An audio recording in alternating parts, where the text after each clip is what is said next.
Assalamualaikum warahmatullahi wabarakatuh. Halo sobat YouTube semua, kita kembali ketemu di Isum Channel. Di video kali ini aku akan sharing, aku akan berbagi pengalaman aku kemarin setelah apply visa UK-nya di approve. Alhamdulillah untuk video kali ini, karena banyak juga pertanyaan dari teman-teman yang masuk di kolom komentar, kemudian juga ada yang DM ke Instagramnya. Banyak sekali yang bertanya atau menanyakan terutama dokumen apa saja sih yang harus dipersiapkan, berkas-berkas untuk yang bisa diupload sebelum kita datang ke PPS, kemudian juga webnya apa sih pada saat kita akan apply secara online. Oke teman-teman sobat YouTube semua yang baru menemukan channel ini, silahkan di support channelnya. Mudah-mudahan apa yang disampaikan di channel ini, di Isum Channel ini bisa bermanfaat, kemudian bisa menjadi sumber referensi buat teman-teman semua yang akan melakukan perjalanan wisata, terutama setelah lewatnya masa pandemi ini. Kita sudah mulai lagi bisa untuk berwisata ke luar negeri. Buat yang baru menemukan channel ini, support terus channelnya, nyalakan loncengnya, kemudian subscribe dan like-nya juga jangan lupa agar channel ini semakin berkembang. Kita mulai ke topik atau pembahasan di video kali ini. Yang paling utama yaitu tentang dokumen checklist atau dokumen apa saja yang harus dipersiapkan pada saat kita akan apply visa UK. Oke teman-teman, sebelumnya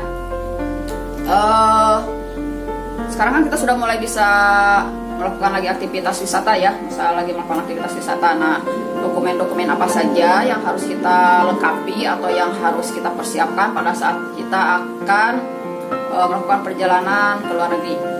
Yang paling penting yang akan kita bahas kali ini, biar tidak panjang lebar dan juga Anda bisa menyimak dengan baik.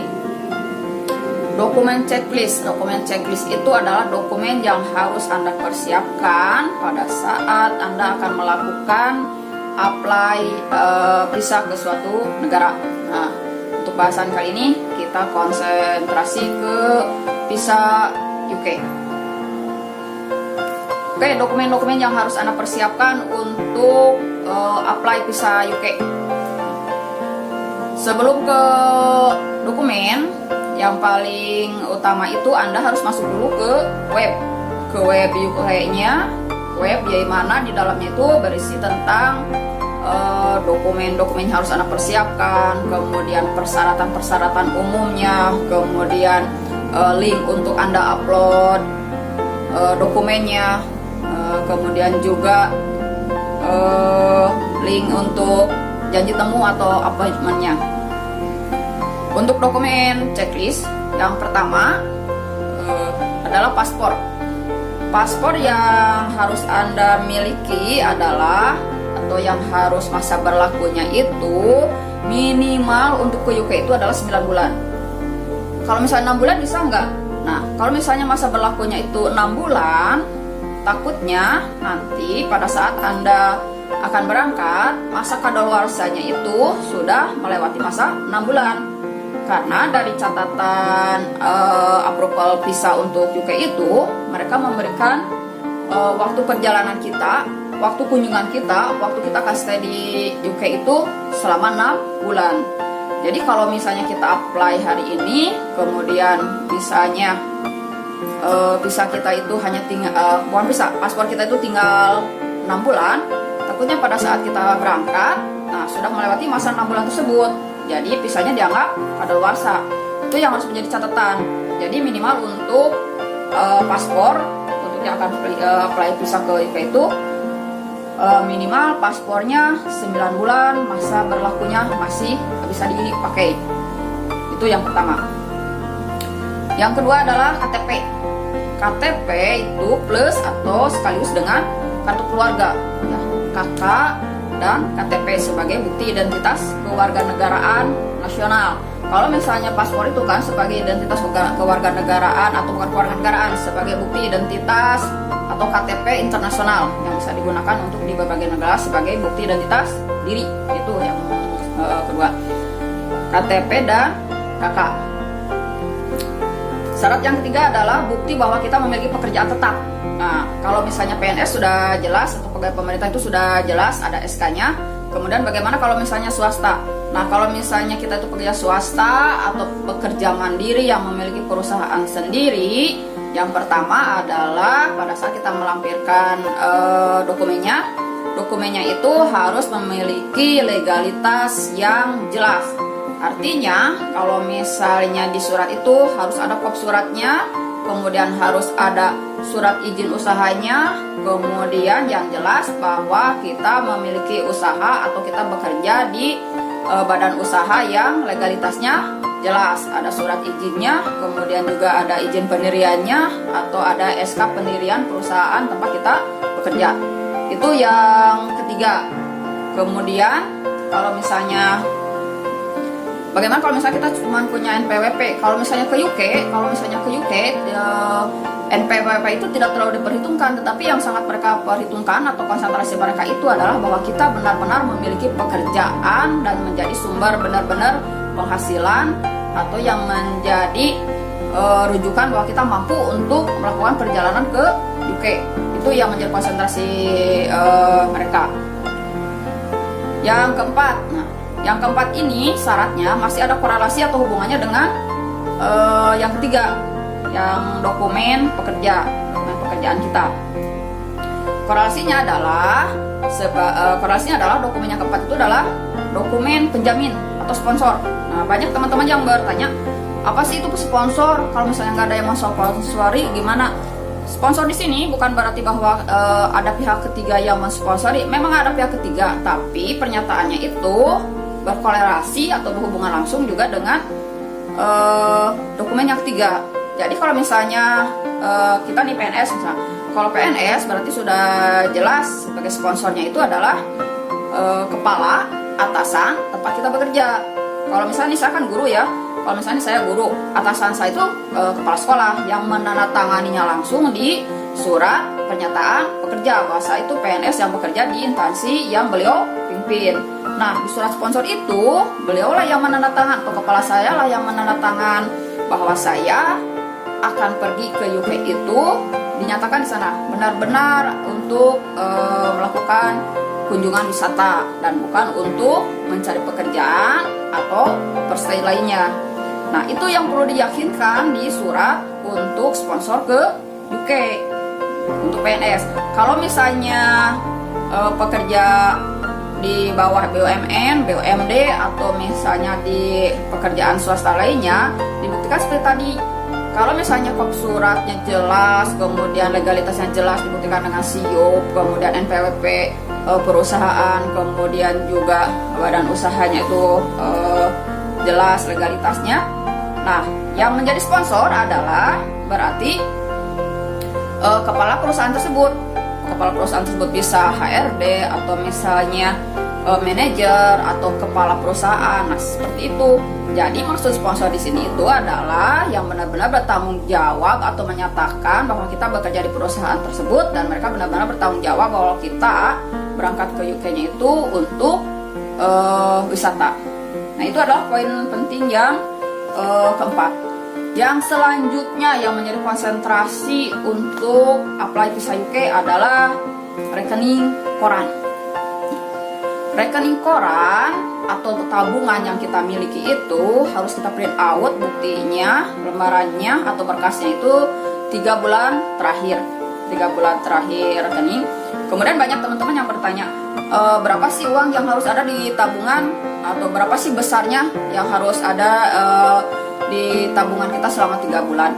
Intinya yang harus diperhatikan, yang benar-benar harus concern di rekening tabungan ini adalah bahwa yang ada di rekening tabungan itu adalah benar-benar uang yang merupakan hasil atau salary dari pekerjaan kita. Itu yang pertama.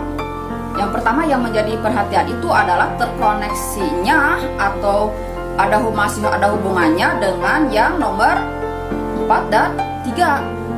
Nah, di nomor 4 dan 3 itu kan sponsor. Sponsor menyatakan bahwa kita bekerja di perusahaan yang mereka pimpin dengan gaji sekian. Nah, itu di rekening koran dibuktikan secara tertulis. Jadi benar-benar harus ada bukti fisik. Itu intinya. Jadi bukan berapa besarnya, karena kalaupun misalnya besar tapi sumbernya tidak jelas, otomatis bisa kita akan di reject.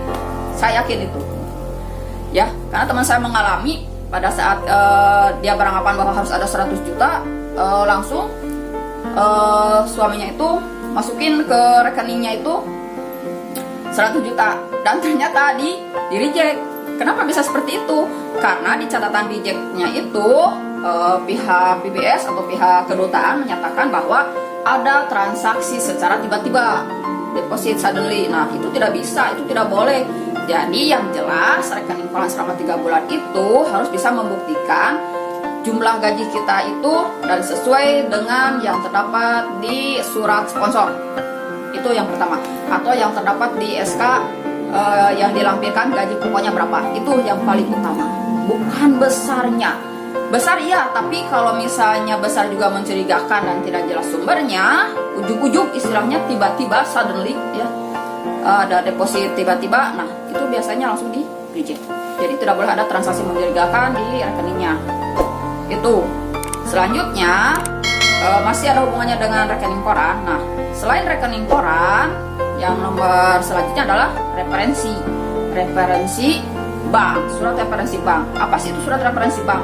Surat referensi bank itu adalah surat yang menyatakan bahwa kita benar-benar nasabah di bank tersebut, kemudian juga kita menjalin hubungan yang baik dengan bank tersebut.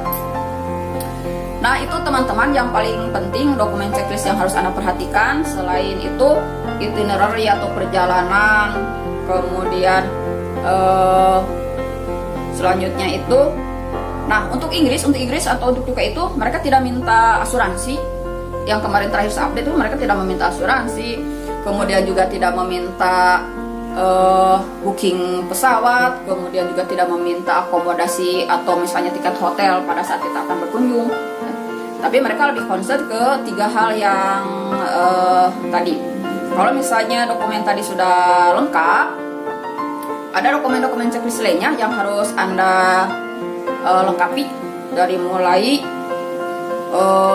identitas diri, kemudian juga penghasilan bulanan, kemudian juga pengeluaran bulanan, penghasilan keluarga, pengeluaran keluarga, itu harus lengkap semua diisi. Jadi ada dokumen checklistnya yang menyatakan dari mulai A sampai dengan Z tentang identitas kita. Nah, untuk dokumen-dokumen tersebut kalau sudah disusun dengan rapi, kemudian sudah valid atau sudah cek recheck, sudah double check, baru kita upload di web yang tadi dari awal. Nah, pada saat kita datang ke PPS, dokumennya boleh dibawa, siap-siap jaga-jaga kalau misalnya ada kekurangan, karena nanti kalau misalnya kita tidak upload di webnya juga bisa dibantu oleh petugasnya yang ada di PPS. Tapi biasanya mereka itu tidak peduli dokumen kita, jadi kita yang harus berteliti. Nah, pada saat upload juga takutnya ada salah data yang masuk, karena ada kejadian juga seperti itu yang kemarin. Jadi kalau misalnya lebih enaknya atau lebih nyamannya itu kita upload sendiri datanya, upload sendiri berkasnya di rumah. Nah, nanti pada saat kita ke PPS, yang tinggal mereka upload itu hanya paspor. Yang mereka upload itu hanya paspor. Kalau misalnya standar atau kita apply secara standar itu hanya $136 dengan waktu tunggu itu 15 hari kerja. 15 hari kerja itu baru nyampe ke PPS pusat ke Beijing. Jadi totalnya itu sampai 1 bulan kita harus nunggu keluar visanya. Baik teman-teman, sobat YouTube semua, mudah-mudahan di video kali ini apa yang saya sharing pengalaman kemarin pas begitu apply visa UK-nya bisa berguna dan bermanfaat. Sedikit banyak bisa memberikan gambaran tentang terutama apa yang ditanyakan di kolom komentar, dokumen checklist apa saja, kemudian apa yang harus menjadi perhatian agar atau konsentrasi kita agar bisa UK-nya bisa di upload. Jangan lupa sekali lagi dukung terus channelnya, dukung terus Isum channel agar lebih berkembang. Jangan lupa like, subscribe, dan komen untuk video kali ini. Mudah-mudahan teman-teman kita bisa berbagi lagi di video selanjutnya, di video-video yang lebih bermanfaat lagi dan berguna lagi untuk Anda yang akan melakukan perjalanan atau akan melakukan kegiatan atau akan ada acara apapun itu bentuknya. Terima kasih, semoga videonya bisa bermanfaat bagi sobat YouTube semua.